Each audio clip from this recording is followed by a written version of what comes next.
বর্তমানে অনেক সমস্যার মধ্যে আছি, কি করব না করব কোনো কিছুই ভেবে পাচ্ছি না। এদিকে মায়ের অসুবিধা, হাতে টাকা পয়সা নেই, অনেক সমস্যার মধ্যে আছি বর্তমানে। যাই হোক, বর্তমানে কিন্তু আমাদের বাড়িতে প্রচুর কাজ লেগে আছে, একটার পর একটা কাজ লেগেই আছে। কয়েকদিন আগে ভুট্টা ছিল, ভুট্টা ছিঁড়া, ভুট্টা নেওয়া, যাই হোক ভুট্টাগুলোকে বিক্রি করে দিলাম। এখন আমাদের মন্দিরটা ছাদ ঢালাই হচ্ছে, ছাদ ঢালাই করতেছি। আর টাকা পয়সা তো হাতে নাই বলা চলে। আর তামিলনাড়ু থেকে আসার আমার প্রায় 3 মাসের মতো হয়ে গেল, এখনও তামিলনাড়ু যেতে পারতেছি না, এমনকি হাতে পয়সাও নেই।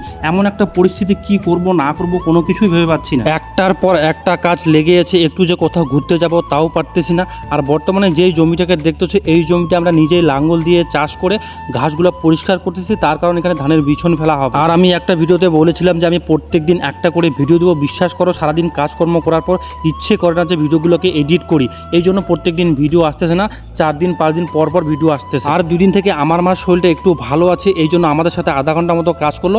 আর 2 দিন থেকে আমিও রান্নাঘরে যাই না। তার কারণ হচ্ছে মাই কষ্ট করে রান্নাবান্না করতেছে, আর আমাকে আর প্রত্যেক দিন সকালে রাত্রে রান্নাবান্না করতে ইচ্ছেই করতেছে। তার কিছুক্ষণ পরে চলে গেলাম বাড়িতে। এখন সময় হচ্ছে সকাল 10টা, প্রচণ্ড কিন্তু খিদে পেয়ে গেছে। বাড়িতে আসার পর ভালো করে হাত মুখ ধুয়ে চলে গেলাম রান্নাঘরে গিয়ে দেখি যে আমার মা আজকে রুটি আর আলু ভাজা করেছে। যাই হোক, অনেকদিন পরে রুটি আর আলু ভাজা খাচ্ছি, আর রুটি আর আলু ভাজা কিন্তু আমার খুবই পছন্দ। তার কিছুক্ষণ পরেই আমরা খেতে বসলাম, রুটি আলু ভাজা সবাই একসাথে। আমাদের ফ্যামিলিতে যেহেতু আমরা 3 জন, এই জন্য আমরা 3 জন একসাথেই খাওয়া দাওয়া করি। তা বেশি কিছু বলতেছি না, আজকের ভিডিওটা এই পর্যন্তই।